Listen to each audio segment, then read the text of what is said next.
Assalamualaikum warahmatullahi wabarakatuh. Perkenalkan, nama saya Olivia Denisa Fitri. Saya dari kelas 3E D4 Manajemen Pemasaran.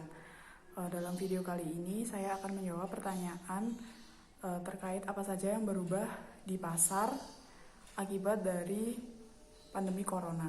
Sebelumnya saya akan menjelaskan sedikit tentang apa yang terjadi saat ini. Wabah virus corona yang menyerang dunia termasuk Indonesia saat ini sangat merubah kebiasaan masyarakat dalam beraktivitas.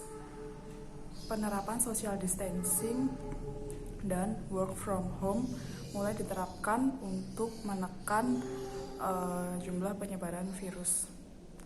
Tidak hanya itu, ada beberapa sektor yang dirugikan. Yang pertama adalah sektor pariwisata dan kedua adalah dari sektor penerbangan. Karena apa? Setelah virus corona ini menyebar di Cina, banyak negara yang kemudian menutup akses keluar masuk di negara-negara tersebut dan juga berpengaruh kepada sektor pariwisata karena beberapa orang yang sudah booking tiket untuk pariwisata tersebut kemudian melakukan refund dan itu mempengaruhi dengan penerbangan yang terjadi di dunia. Tidak hanya sektor pariwisata dan juga penerbangan yang dirugikan, tapi ada beberapa bisnis yang juga sekarang mulai bangkrut.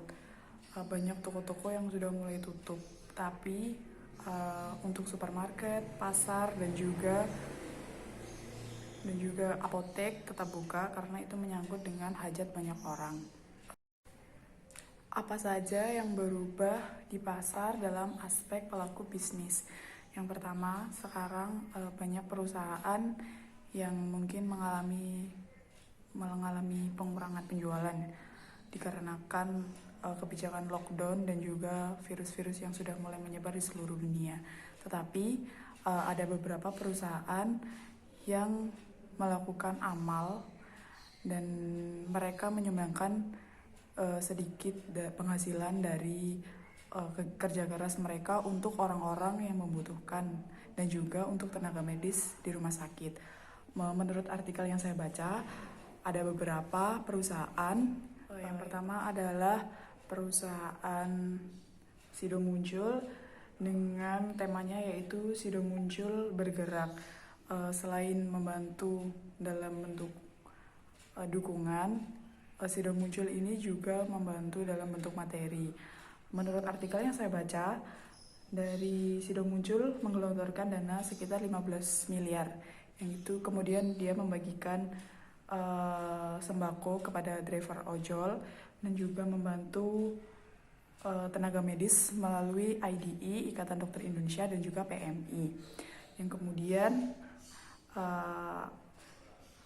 ada Orang Tua Group yang juga menggelontorkan dana sangat banyak untuk kasus corona ini.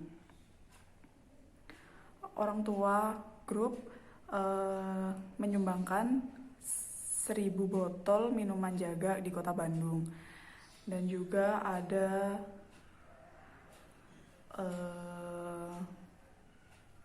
PT Asia Sakti Wahid Foods Manufacture yang juga memberikan bantuan logistik berupa biskuit senilai 1 miliar rupiah yang didonasikan melalui Palang Merah Indonesia dan juga Dinas Kesehatan di 8 area di seluruh Indonesia.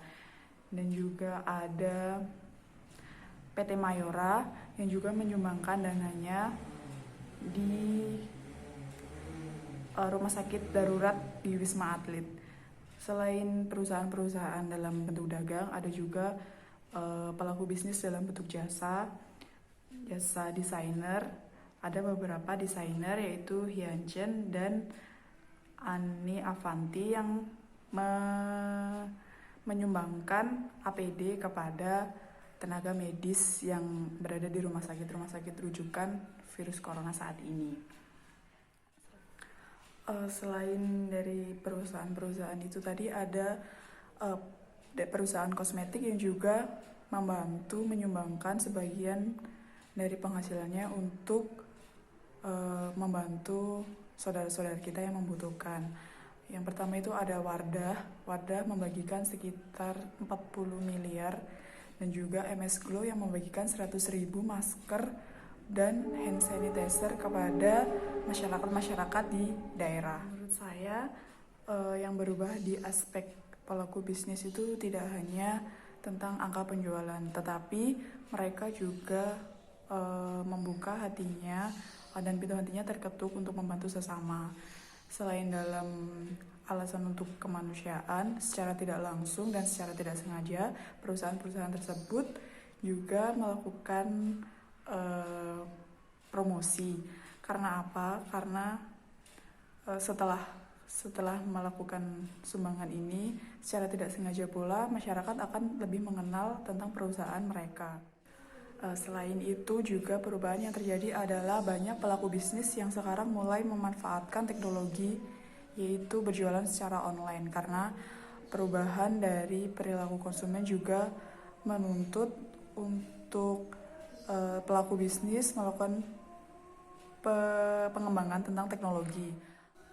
Selain itu perubahannya juga ada pada pelaku bisnis yang muncul secara dadakan. Karena apa? Karena sekarang itu juga ada kebijakan lockdown yang mewajibkan semua masyarakat untuk tetap tinggal di rumah. Sementara semua masyarakat juga membutuhkan asupan gizi berupa makanan, terus juga kebutuhan-kebutuhan rumah tangga lainnya. Nah, itu dimanfaatkan oleh pelaku bisnis dadakan yang muncul setelah pandemi ini. Contohnya ada warung makan yang sebelum pandemi ini mereka hanya mengandalkan tentang konsumen yang langsung datang ke warungnya, tetapi sekarang mereka merubah konsep berjualannya dengan melakukan open order dan delivery order juga. Yang kemudian juga ada orang yang hanya hobi memasak tetapi tidak berdagang. Kemudian pada saat pandemi ini mereka melakukan penjualan produk masakannya. Itu juga sangat membantu masyarakat yang tetap stay at home. Juga ada orang yang memiliki keahlian menjahit, kemudian mereka menjual masker-masker dari kain dengan harga yang wajar. Itu juga termasuk dalam pelaku bisnis dadakan yang terjadi setelah pandemi corona. Selain perubahan yang terjadi dalam aspek pelaku bisnis, ada juga yang berubah dalam aspek perilaku konsumen. Untuk konsumen sendiri, yang sebelumnya jarang sekali berbelanja online, pada saat ini menjadi sering berbelanja online karena kebijakan lockdown juga. Mereka akan membeli makanan yang sudah matang ataupun perlengkapan lainnya secara online. Terus juga mereka akan lebih banyak berbelanja untuk menyetok kebutuhan selama kebijakan lockdown ini terjadi. Dan kemudian jika saya menjadi pelaku bisnis, saya akan melakukan strategi pasar yang baru dengan membaca kondisi pasar terkini dan apa saja yang sekiranya dibutuhkan oleh masyarakat pada saat ini. Saya akan terus mengikuti perkembangan teknologi, karena pada saat ini semua kegiatan dilakukan secara online juga. Karena apa? Karena jika pelaku bisnis tidak mengikuti perkembangan teknologi yang terjadi pada saat ini, bisa disimpulkan bahwa pelaku bisnis itu akan mengalami penurunan tingkat penjualan dan bahkan bisa mengalami kebangkrutan. Sekian dari video saya pada kali ini. Semoga apa yang saya sampaikan bisa bermanfaat dan juga nilai saya terpenuhi dalam UTS e-commerce.